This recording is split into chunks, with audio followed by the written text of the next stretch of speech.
You have to ask yourself why the ground is suddenly shifting beneath our feet, and why the tectonic plates of power in Washington, D.C. are grinding against each other with such violent intensity right now. We are looking at a situation that defies the standard laws of political gravity, a moment where the curtain has been pulled back just enough to reveal the gears of a machine that is usually hidden in the deepest shadows. When you hear that the Department of Justice is issuing subpoenas regarding the chairman of the Federal Reserve, Jerome Powell, your first instinct shouldn't be to nod along with the nightly news anchors who read teleprompters written by corporate interests. Your first instinct needs to be a sharp, piercing suspicion, because things like this do not happen by accident in the swamp, and they certainly don't happen without a very specific, calculated agenda behind them. We need to stop and really digest the gravity of what Senator John Kennedy is talking about here, because on the surface, it looks like a simple legal procedure, just another day in the bureaucratic meat grinder. But if you scratch the surface, if you peel back that thin veneer of official business, you start to smell something burning. Something that smells a lot like a controlled demolition of the financial order we have grown accustomed to. Kennedy is out there defending Powell, talking about integrity and the lack of evidence, but let's be real for a second and look at the timing of this entire charade. Why now?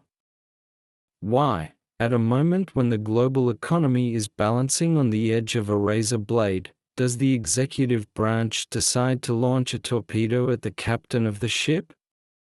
It is absolutely fascinating to watch Senator Kennedy, a man who knows where the bodies are buried, step up to the microphone and issue what sounds like a defense but feels more like a warning shot to the aggressors. He talks about the fragility of the economy, warning that a public conflict between the DOJ and the Fed could send interest rates skyrocketing and crush the average American family. That is not just a casual observation from a concerned lawmaker, that is code, a signal flare being shot up into the dark sky to tell the people pulling the strings that they are playing with a nuclear option. When you threaten the stability of the Federal Reserve, you are not just attacking a man, you are attacking the money printer itself, the very lifeblood of the empire, and you have to wonder who benefits from that chaos. Let's talk about this concept of perjury that seems to be floating around in the whisper networks. Kennedy points out, quite rightly, that accusations are not proof, and that throwing around the P-word is a dangerous game. But anyone who has watched Washington for more than 10 minutes knows that perjury traps are the favorite tool of the deep state when they want to remove someone who has become inconvenient. They don't need to prove you committed a crime, they just need to get you under oath, ask you 1,000 questions about what you had for breakfast 3 years ago, and find one discrepancy to hang you with. Is that what is happening to Powell? Has the chairman of the Federal Reserve, the man who controls the lever of inflation, suddenly stopped playing ball with the powers that be? Think about the implications of a power struggle between the Department of Justice and the Federal Reserve, because this is not a conflict we see in the history books very often. The Fed is supposed to be independent, a sacred cow that stands apart from the dirty mud wrestling of partisan politics. But here we have the DOJ, the enforcement arm of the current administration, effectively pointing a gun at the head of the central bank. You have to ask yourself if this is a hostile takeover. Is there a faction within the shadows that wants Powell out of the way so they can install a puppet? Someone who will print money on command without asking questions about inflation or long-term consequences? Senator Kennedy's warning about the cost of living is the part that should send a chill down your spine, because he is acknowledging the pain that is already being felt on Main Street. But there is a subtext there, a suggestion that things can get much, much worse if this internal war continues. It makes you wonder if the economic pain we are feeling is a side effect of incompetence, or if it is a manufactured crisis designed to force a transition to a new system. Are they trying to break the current financial model so they can usher in something else, perhaps a central bank digital currency where they have total control over every cent you spend? Powell has been cautious, perhaps too cautious for the liking of the radical elements who want total transformation now. The lack of evidence that Kennedy highlights is a classic signature of a political hit job, where the accusation itself is the weapon. In the court of public opinion, you don't need a verdict, you just need a headline that says subpoena and perjury in the same sentence as the target's name. It destroys credibility, it creates a cloud of suspicion, and it weakens the target's ability to govern or lead. If they can weaken Powell, they weaken the dollar, and if they weaken the dollar, the entire house of cards starts to shake. Is that the goal? Is there a group of globalist elites who are shorting the American dream, betting against the stability of the United States because they have their lifeboats ready? We have to look at the relationship between the White House and the Fed through the lens of history, but also through the lens of modern warfare, which is fought not with tanks but with information and economic sanctions. Usually, we sanction other countries, but it looks increasingly like the factions within our own government are sanctioning each other. Kennedy is standing in the middle of the road, trying to stop traffic, waving his arms and shouting that this is suicide. He knows that if the markets lose faith in the independence of the Fed, the bond market collapses, yields spike, and the debt service on our $30-something trillion national debt becomes impossible to pay. It is a mathematical death spiral, and yet, the DOJ is pushing the button. There is a phrase we need to keep in the front of our minds, equi bono? Who benefits? If Powell is removed or disgraced, who steps into the vacuum? We need to look at the list of potential successors, the people waiting in the wings, and see who owns them. Do they belong to the same banking cartels that have been siphoning wealth from the middle class for decades, or do they represent an even more radical ideology that views private property as a problem to be solved? Kennedy's defense of Powell might not be about Powell the man, but about holding the line against a complete takeover of the financial system by political operatives who have no idea how to run an economy but know exactly how to seize power. It is also worth noting the specific language Kennedy uses when he talks about faith in Powell's integrity. In Washington, faith is a currency that is traded very carefully. By publicly vouching for Powell, Kennedy is putting his own political capital on the line, which suggests that the alternative, the successful removal of Powell, is a scenario so terrifying that even a seasoned politician like Kennedy feels the need to intervene.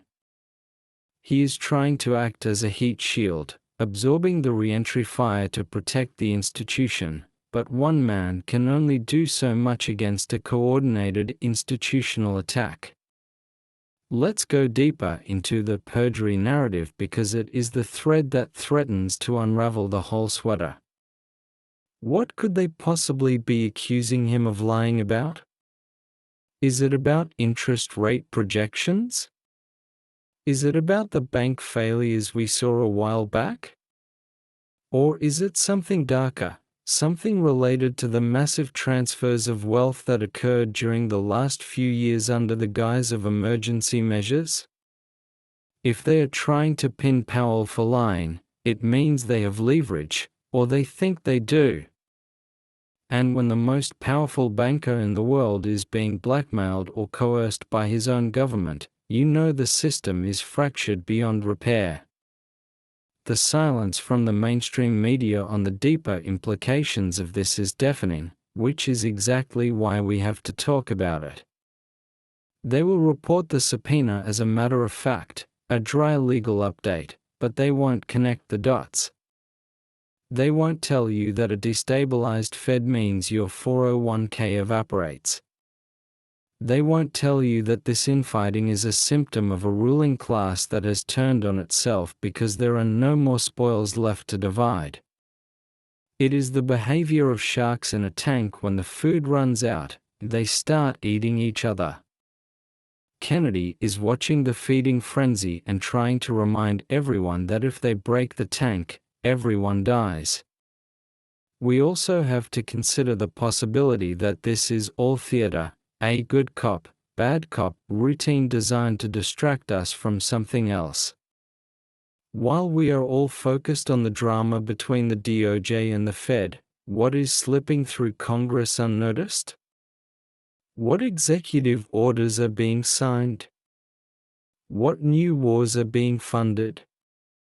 The magician waves his left hand so you don't watch his right hand. Is Kennedy part of the show, or is he the guy in the audience shouting that the emperor has no clothes?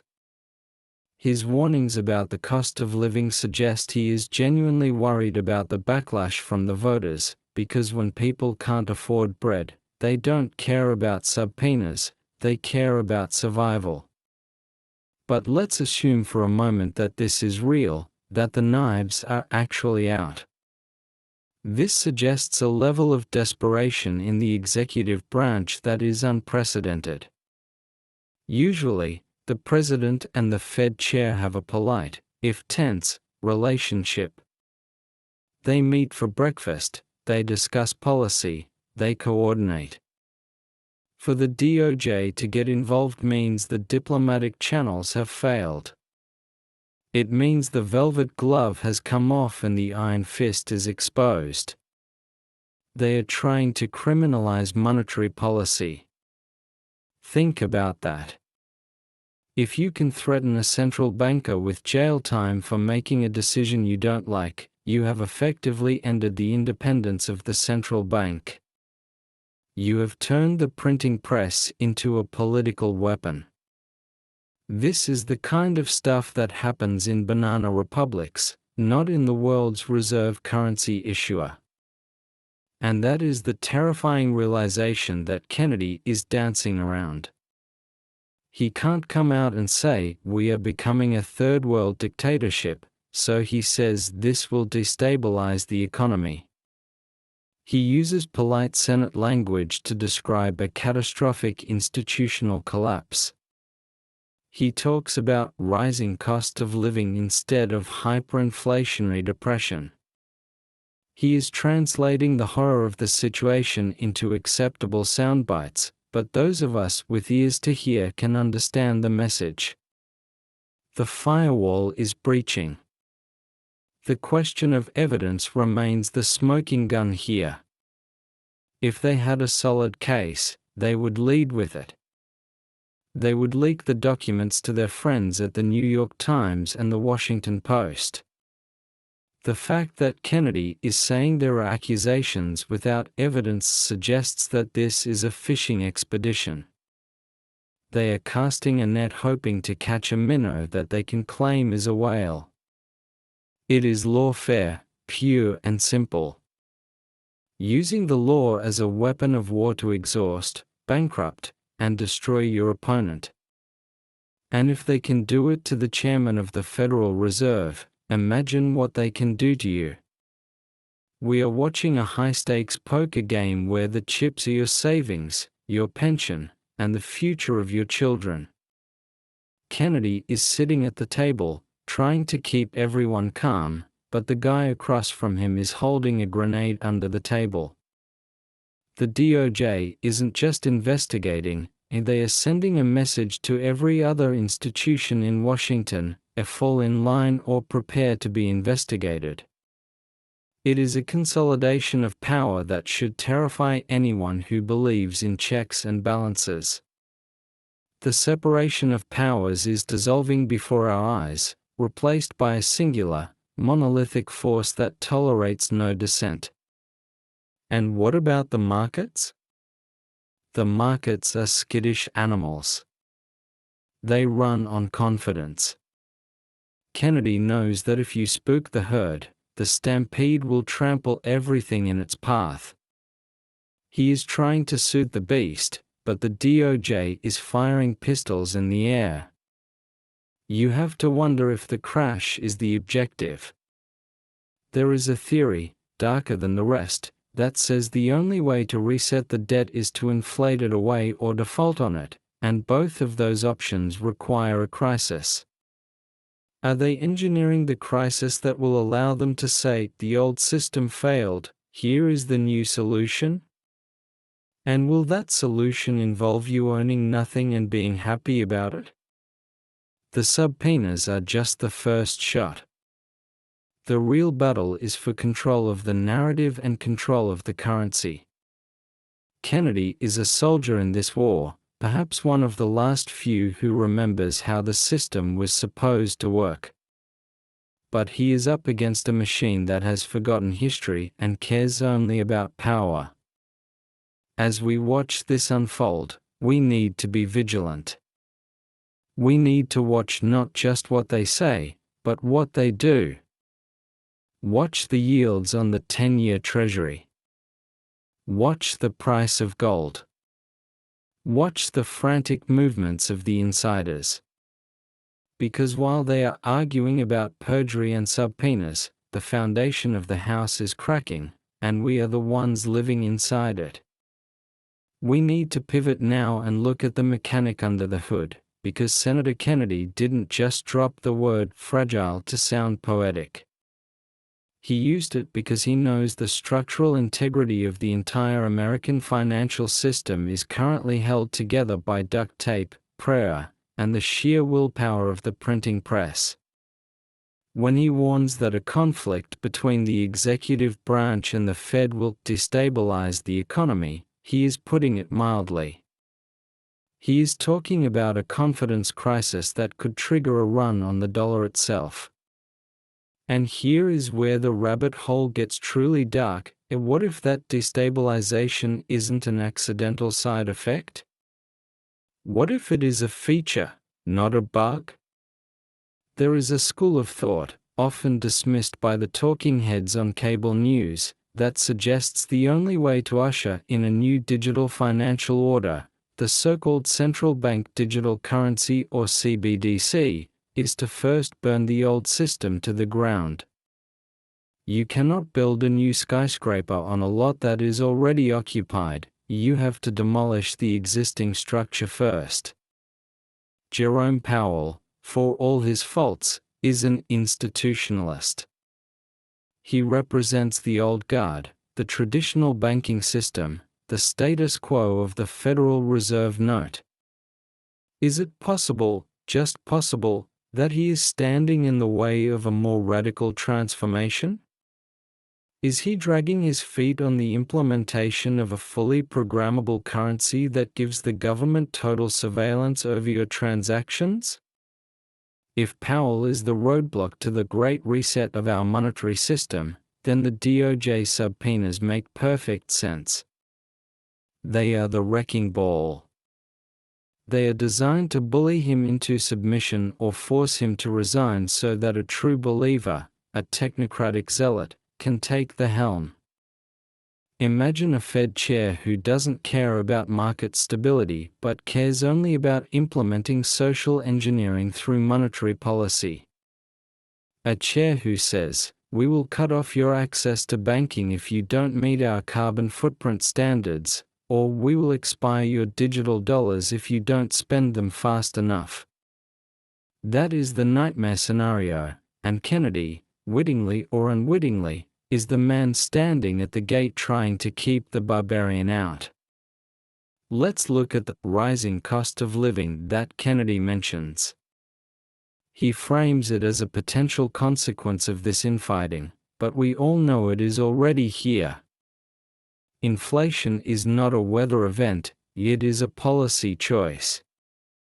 It is the result of printing trillions of dollars to fund wars we didn't vote for and social programs that don't work. By attacking the Fed now, the administration might be setting up a scapegoat. If the economy completely tanks in the next 6 months, which many indicators suggest it will, they can point the finger at Powell. They can say, "It's not our spending, it's the corrupt, perjuring Federal Reserve Chair who ruined your savings." It is the perfect deflection strategy. They break the machine, and then blame the mechanic. Senator Kennedy's defense of Powell's integrity is also a fascinating piece of political theater. Kennedy is a Republican, and Powell was a Trump appointee renominated by Biden. This isn't about party lines anymore. This is about the battle between the uniparty establishment and the rogue elements within the deep state. Kennedy is signaling that there is still a faction within Congress that respects the traditional separation of powers.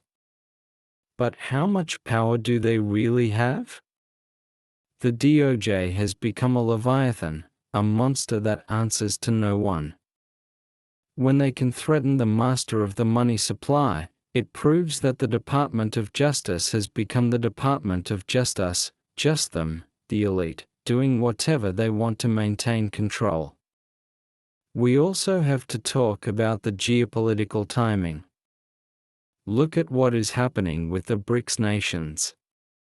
Russia, China, Brazil, India, they are actively working to dismantle the petrodollar, to create an alternative financial system that bypasses New York and Washington. The US dollar's hegemony is under the greatest threat it has faced since World War II. In a time like this, you need a unified front. You need the Treasury, the Fed, and the White House moving in lockstep to defend the currency. Instead, we have a civil war breaking out in DC. Why? Is it incompetence? Or is there a faction within our own government that is actually complicit in the decline of American power? Are they sabotaging the dollar from the inside to make way for a global currency managed by the IMF or some other international body? It sounds crazy until you look at the track record. They opened the borders and flooded the country with cheap labor, suppressing wages. They shut down pipelines and destroyed energy independence, driving up costs. Now, they are attacking the central bank. Every single move weakens the United States. Kennedy sees the gun pointed at the economy, and he is screaming, "Don't shoot," but the finger is already squeezing the trigger. The fragile state he refers to is not just economic, it is existential. We are watching the controlled demolition of a superpower, frame by frame, and this legal battle is just one scene in the horror movie. And let's not forget the perjury trap again. This is the oldest trick in the book. They likely asked Powell questions about things that happened behind closed doors during the banking panic, or about conversations regarding interest rate pivots. If Powell answers honestly, he might reveal things that the administration wants to keep buried, perhaps pressure from the White House to lower rates before an election to juice the numbers. If he lies to protect them, he commits perjury. If he tells the truth, he exposes the corruption. He is in a double bind. The subpoena is the vice tightening around his temples. Kennedy knows this game. He knows that perjury is often just a synonym for refusing to play along with the narrative. There is also the angle of the commercial real estate market. Everyone knows it is a ticking time bomb. Trillions of dollars in bad debt are sitting on the books of regional banks. Powell knows this.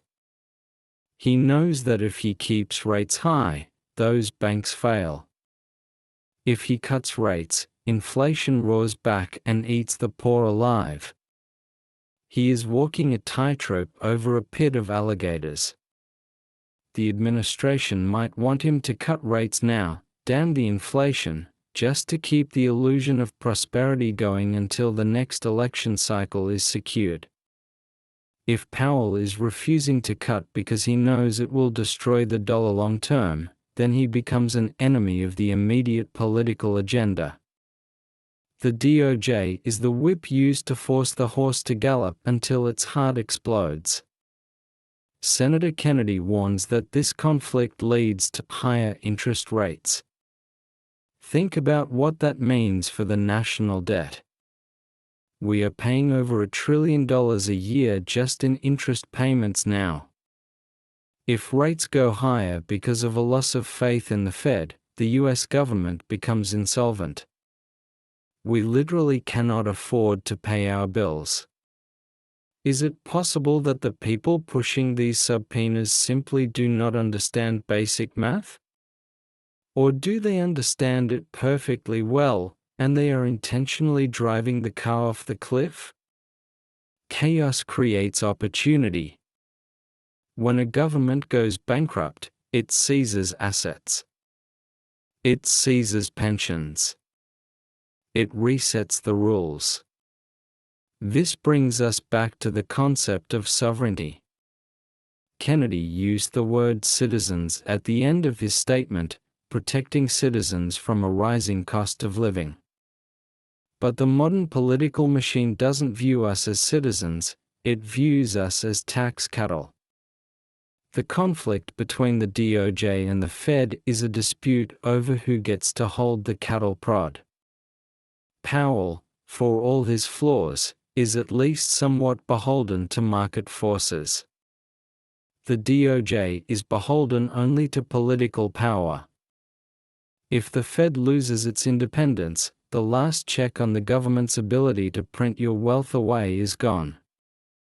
You will wake up one morning and a loaf of bread will cost $50, not because of supply and demand, but because a bureaucrat in the White House needed to print money to buy votes in a swing state. We have to ask, where is the oversight? Who watches the watchers? The DOJ investigates the Fed, but who investigates the DOJ? We have seen time and again that they investigate themselves and find no wrongdoing. It is a closed loop of corruption.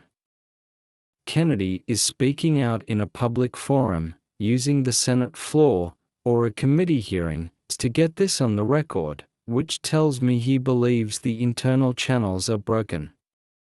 He is appealing to the court of public opinion because the courts of law have been captured.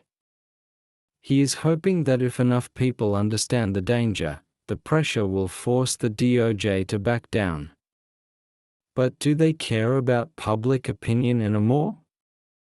Or do they feel so secure in their power that they can openly assault the institutions of government without fear of consequence? Let's speculate on the evidence that Kennedy says is missing. In a normal world, you find evidence of a crime, then you issue a subpoena. In this new world, you issue a subpoena to find the crime. It is the Soviet model, show me the man and I'll find you the crime. They are digging through Powell's life, his emails, his trades, looking for anything. Maybe he sold a stock at the right time. Maybe he had a private dinner with a CEO. In the incestuous world of high finance, everyone is dirty if you look close enough. The fact that they are targeting him specifically, right now, tells you that he is no longer protected. His shield is down. Why? Did he refuse a direct order? Did he threaten to expose something? And consider the silence of the other governors. The Fed board has multiple members. Where are they? Why aren't they rallying around their chairman? Are they cutting deals? Are they vying for his spot? The silence suggests fear. It suggests that the message has been received, keep your head down or you are next. This is how you purge an institution. You take out the leader publicly and brutally, and the rest fall in line. Kennedy is trying to break that silence, trying to give courage to those who might be wavering. But courage is in short supply in Washington these days. The rising cost of living is the ultimate weapon of mass destruction against the middle class. It strips you of your autonomy. If you are living paycheck to paycheck, you cannot protest. You cannot organize. You are too busy trying to survive. Kennedy links the legal fight to your wallet for a reason. He wants you to understand that this isn't abstract legal theory, this is about whether you can feed your kids next year. If the Fed becomes a political arm of the White House, hyperinflation is not a risk, it is a certainty. History shows us this, from Weimar Germany to Zimbabwe to Venezuela. Every time the politicians take control of the printing press, the currency dies. Kennedy sees the ghost of Weimar hovering over the Potomac. So, as we watch this drama unfold, do not be distracted by the technical jargon. Do not get bogged down in the legal nuances of subpoenas and affidavits. Look at the power dynamic. Look at the desperation. Look at the timing. We are in the endgame of a debt supercycle, and the people in charge are fighting over the parachutes. Powell has one hand on the reserve chute, and the DOJ is trying to cut the straps. Kennedy is shouting into the wind, hoping someone listens. But as the ground rushes up to meet us, we have to wonder, is it too late? Have the decisions already been made in dark rooms by people we didn't elect? The skeptic in me says yes. The skeptic says that this is all a script being played out. But even a script can have plot twists. Kennedy's resistance is a plot twist. It suggests that not everyone has surrendered. It suggests that there is still a fight left in the old republic. But fights like this have casualties, and usually, the first casualty is the truth. We need to keep our eyes peeling, watching for the next move. Will Powell resign for health reasons? Will a scandal break? Or will the economy suddenly break in a way that necessitates emergency powers? Keep your eyes on the horizon. The storm isn't coming, the storm is here. And the captains of the ship are fighting over the wheel while the hull is breaching. Senator Kennedy just fired a flare gun. The question is, are there any lifeboats left? We have to widen the lens now. We have to stop looking at this as a squabble between two government buildings on Constitution Avenue and start seeing it as a symptom of a much deeper, more malignant pathology that has infected the entire host body of the American Republic.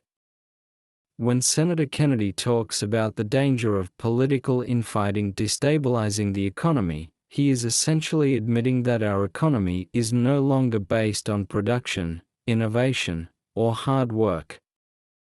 It is based on faith. It is a confidence game. And when the con artists start fighting over the loot in public, the marks, that's us, the citizens, start to realize the game is rigged. Think about the sheer insanity of the timeline we are living in. We have a national debt that is growing by $1 trillion every 100 days. We have a border that is effectively non-existent. We have a culture war tearing communities apart. And in the middle of this existential firestorm, the Department of Justice decides that the most urgent priority is to legally harass the chairman of the Federal Reserve? This is what magicians call misdirection. Look at the shiny object over here while we steal your watch over there. What is the real story they are trying to bury under these subpoenas? Is there a massive bank failure looming that they need to preemptively blame on Powell? Or is this about the impending rollout of a new financial surveillance grid that Powell is hesitant to endorse? Let's talk about the war machine connection, because in Washington, all roads eventually lead to the military-industrial complex. War requires money. Endless wars require endless money. Historically, the Fed has always been there to print the cash needed to drop bombs on countries most Americans can't find on a map. But lately, with interest rates high, the cost of borrowing that war money has skyrocketed. The debt service on the war machine is becoming unsustainable. Is it possible that the hawks in the administration and the Pentagon view Powell as an obstacle to their global ambitions? Are they trying to remove him to install a yes man who will drop rates to zero, fire up the printers, and finance World War III without blinking? It's a terrifying thought, but we have to ask, is Powell being targeted because he is too hawkish on inflation and not hawkish enough on war? Senator Kennedy's plea for cooperation rather than conflict is the plea of a man who sees the cliff edge approaching. He knows that if the bond vigilantes, the global investors who buy U.S. debt, decide that the U.S. government is dysfunctional and at war with its own central bank, they will stop buying our debt. If they stop buying, yields go vertical. Mortgage rates hit 10%, 12%, 15%. The housing market implodes. The stock market, which is propped up by cheap leverage, evaporates. Pensions vanish. This is the fragile state Kennedy is terrified of. He isn't just worried about a recession, he is worried about a sovereign debt crisis that ends the American empire. And the DOJ is out there playing with matches in a dynamite factory. There is another layer here, the scapegoat strategy. We are heading into an election cycle where the economy is the number one issue. The administration knows that people are angry. They know you can't afford groceries. They know gas is up. They need someone to blame. They can't blame themselves, narcissists never do. They can't blame their policies, that would admit failure. So, they are setting up Jerome Powell as the fall guy. By launching these investigations, they are planting the seed in the public mind, it's not the president's fault your life is hard, it's that corrupt guy at the Federation. It creates a narrative buffer. If the economy crashes before November, they can point to the criminal investigation and say, "See, we tried to stop him." It is cynical, it is Machiavellian, and it is exactly how these people operate. But let's go deeper into the perjury accusation. Kennedy says there is no evidence. But what if the crime Powell committed wasn't a crime against the law, but a crime against the agenda? In the world of the elite, the only real sin is disobedience. Perhaps Powell refused to monetize a specific tranche of debt. Perhaps he refused to bail out a specific donor-class hedge fund. Perhaps he pushed back against the ESG, environmental, social, and governance mandates being forced onto the banking sector. If he stepped out of line, the DOJ is the enforcement arm sent to break his knees.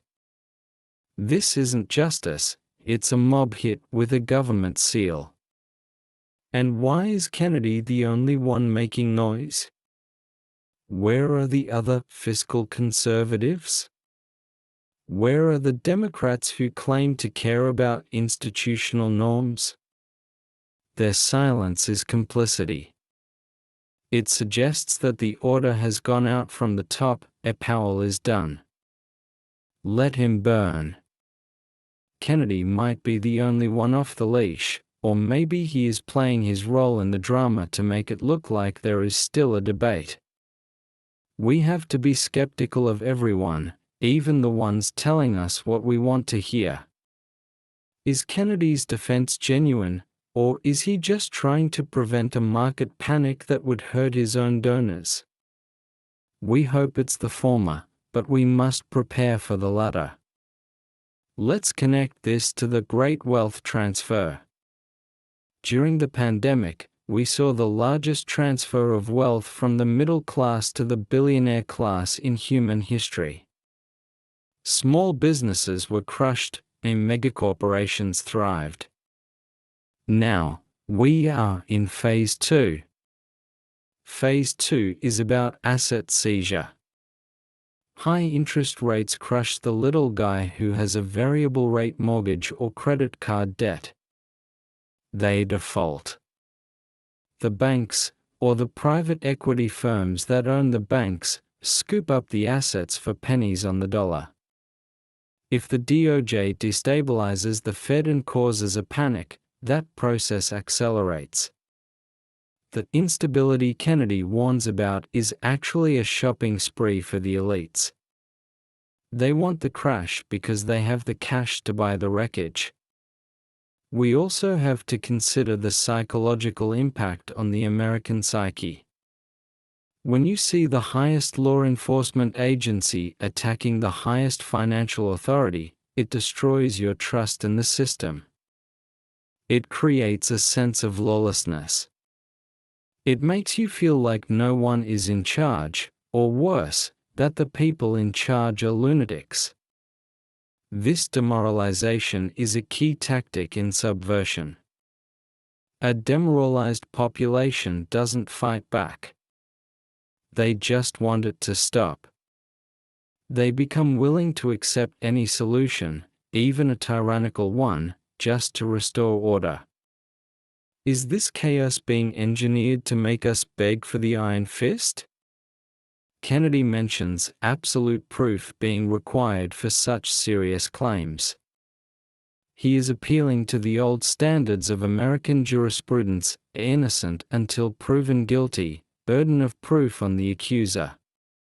But those standards are dead. We live in the era of show trials.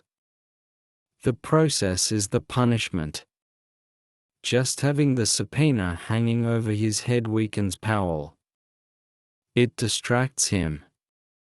It forces him to spend millions on lawyers. It undermines his authority in every meeting he takes. He is a lame duck walking. And if the Fed chair is a lame duck, then the dollar is a sitting duck.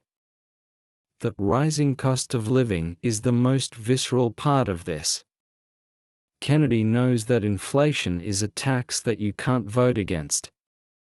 But it's more than a tax, it's a form of slavery. If you have to work 60 hours a week just to eat and pay rent, you are not free.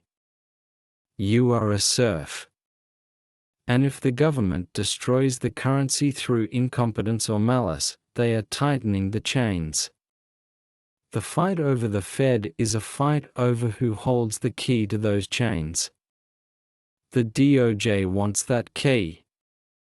They want to be able to dictate economic outcomes based on political goals. You want a loan for a gas car? Sorry, Fed says no. You want a loan for a solar panel?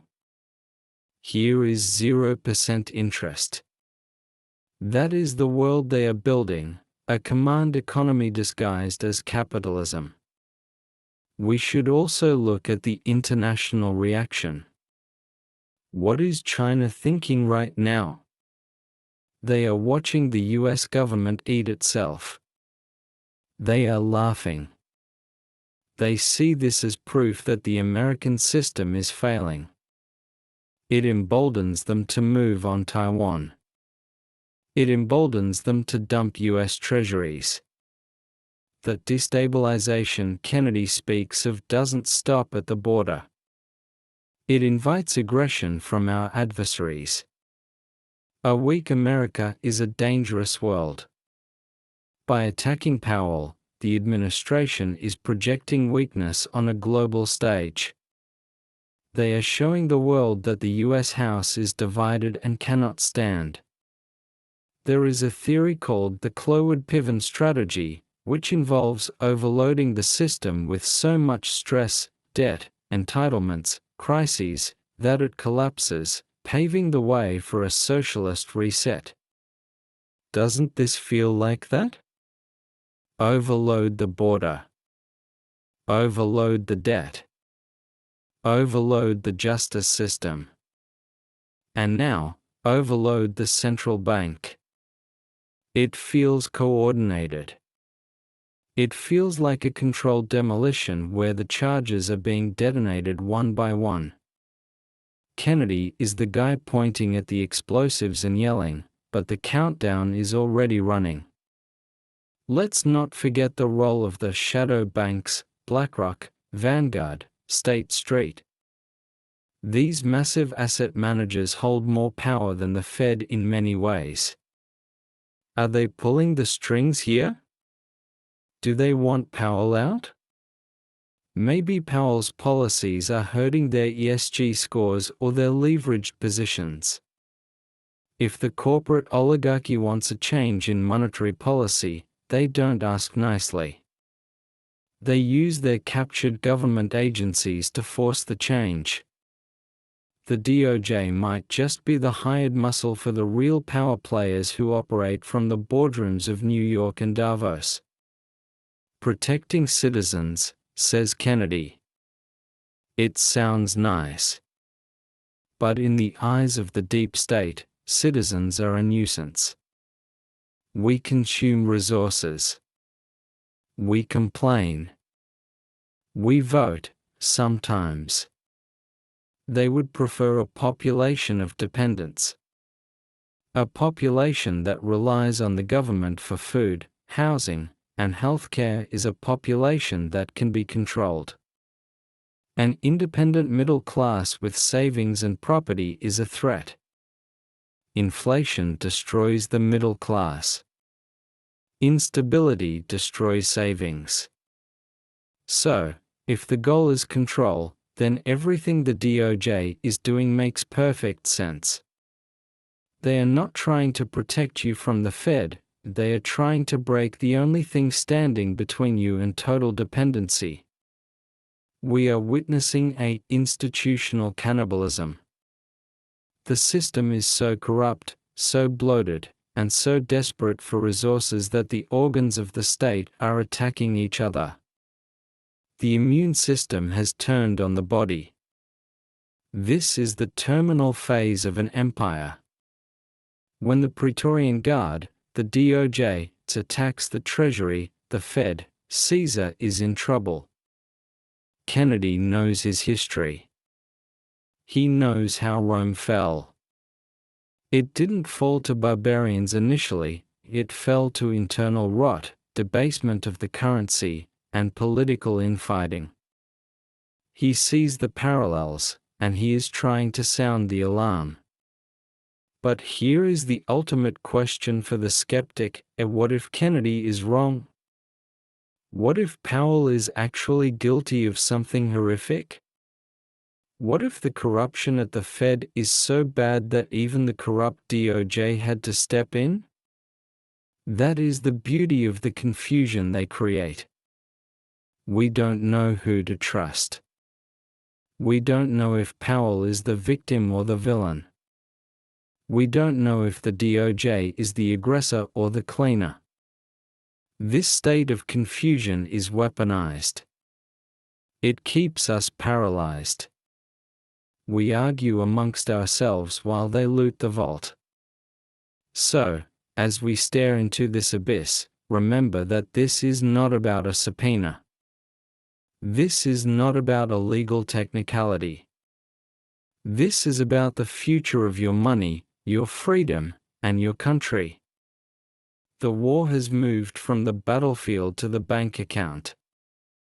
And right now, it looks like the bad guys are winning. Senator Kennedy has drawn a line in the sand, but the tide is coming in fast. Will the levee hold? Or are we about to be washed away by a flood of printed money and authoritarian decrees?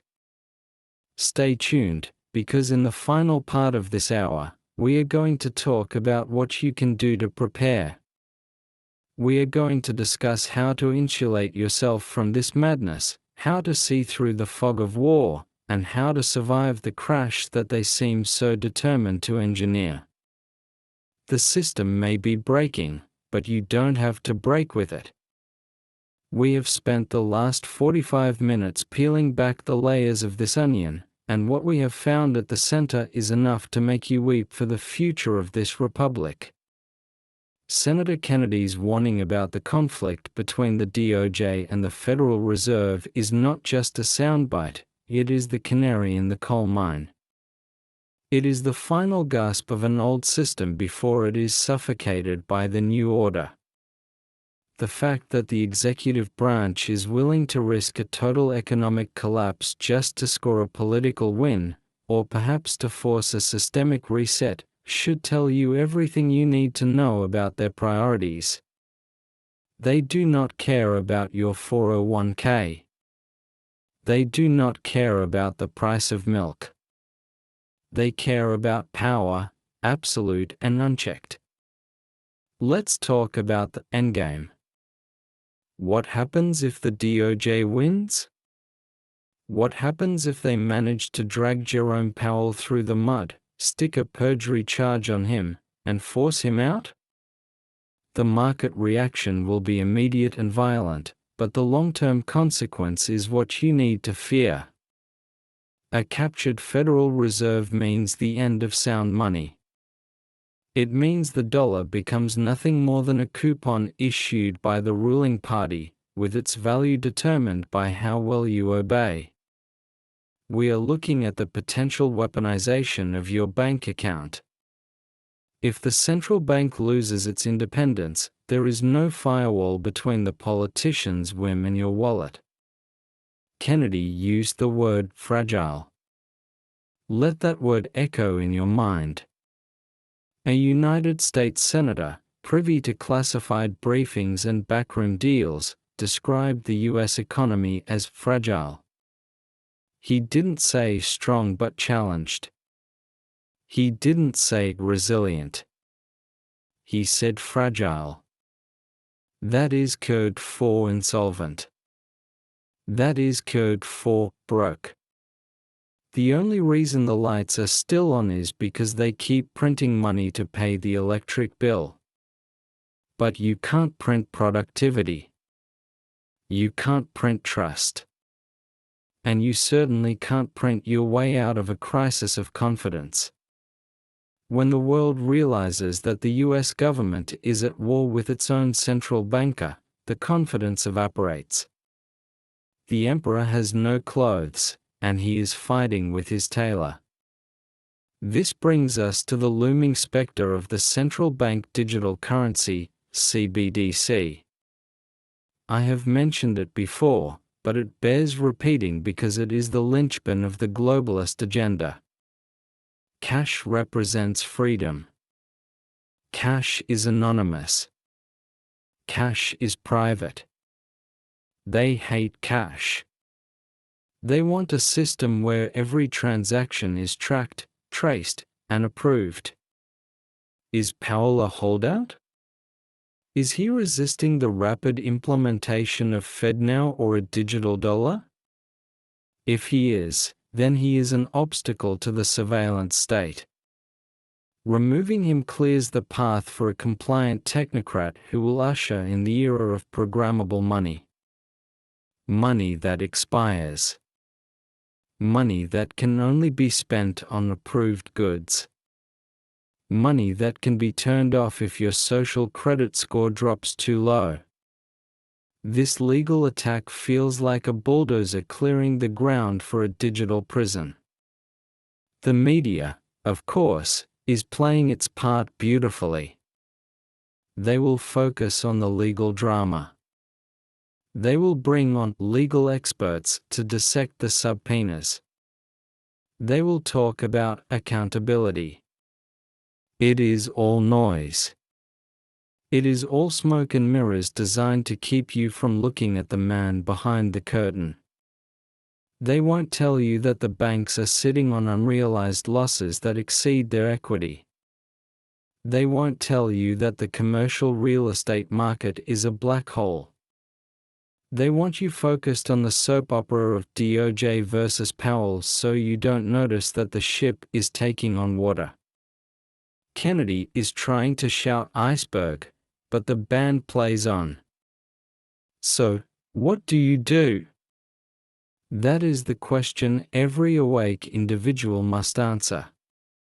If the system is rigged, if the money is broken, and if the government is hostile to stability, you cannot rely on them to save you.